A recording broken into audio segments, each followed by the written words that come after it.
I'm Gabrielle Matthew, podcast and reviewer for New Books Network in fantasy and adventure. I also review on Goodreads, and I'm a fantasy author myself. I like to use these podcasts here on YouTube to talk about different themes that I encounter in the books themselves, compare and contrast books. And today I'm wearing a prop. Yay! Hat.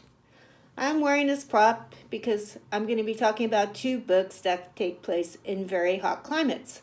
One is Jaqueline Carey's Starless that just came out. And the other one is Joan Schweighart's Before We Died. Just a little aside, Joan is a fellow author at the press that publishes me, Five Directions Press. I do count her as a friend, but she doesn't know I'm doing this, and I would have never done it if I didn't just love her book. And I also like Jaqueline Carey's book a lot. What we're talking about is character.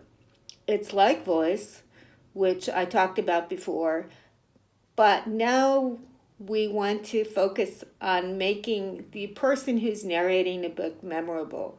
So it works better with first-person books, like the books that start off, I'm a podcaster, I'm a writer, and then you get a sense of what that person is. Hopefully they're not forgettable. A first-person narrative has to have someone who grabs your attention, who you can identify with, and it's even better if they have a way of expressing themselves that tells you a lot about where they're from, who they are, their culture. Of course, if it's a fantasy book, then it might be a made-up culture.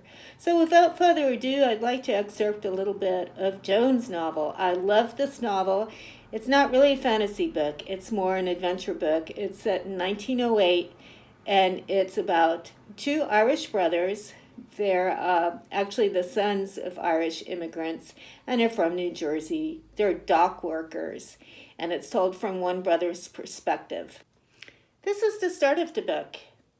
It was Clementine, the old Italian hag who passed herself off as a fortune teller, who started it all. Mom began seeing her regular after Da died, as she purported to know exactly what Da was thinking over there on the other side. How many times me and Bax gave over all our energy trying to make Mom see the hag was only after her dough, what little she had of it. But she would hear none of it.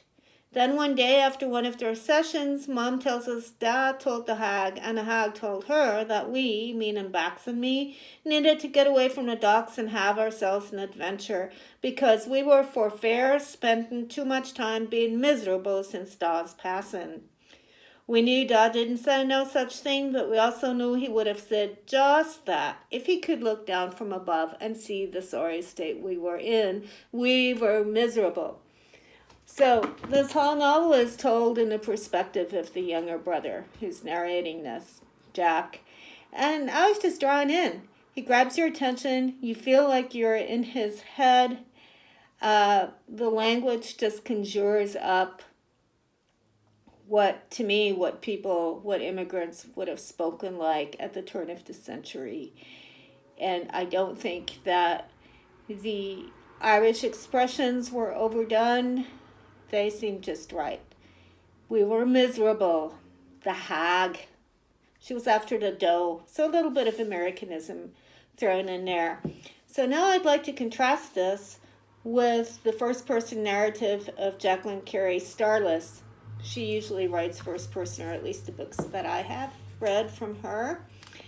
And this is about Kai, a warrior that is brought up in a desert. So it's a very pristine, clear, kind of savage place. And this is also a good introduction on how to start a book, because the ending does grab this book. I was 9 years old the first time I tried to kill a man, and although in the end I was glad my attempt failed, I had been looking forward to the opportunity for quite some months. That is only natural, I think, when one is raised as I was, though as I grew older I am less and less sure what that means. All things proceed from nature. If one thing alters the course of another's growth, is that not yet within the accordance of nature? A vine trained to climb a trellis remains a vine, and I am Kai. and remain myself, whatever that means. So from that, we get the sense of someone who has a very strong identity, who's been brought up in rather isolated circumstances. We're kind of intrigued, of course. Why has Kai been brought up to kill people?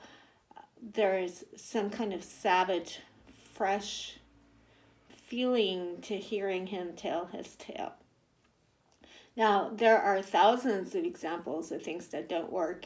Sometimes people try to do dialects and really do a botch of it. So if you're writing dialects, be very careful of that.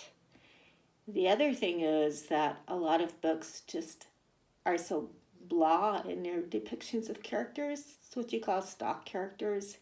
There's nothing to make that character leap out from the page and engage your imagination. And those are books, perhaps they have something else to offer, like a strong plot or beautiful descriptions, but they're certainly not character driven. So what's most important to you? Do you look for a book that has a really strong voice for a character that engages you? Or can you let that all go to the side if there's something else in a book that appeals to you?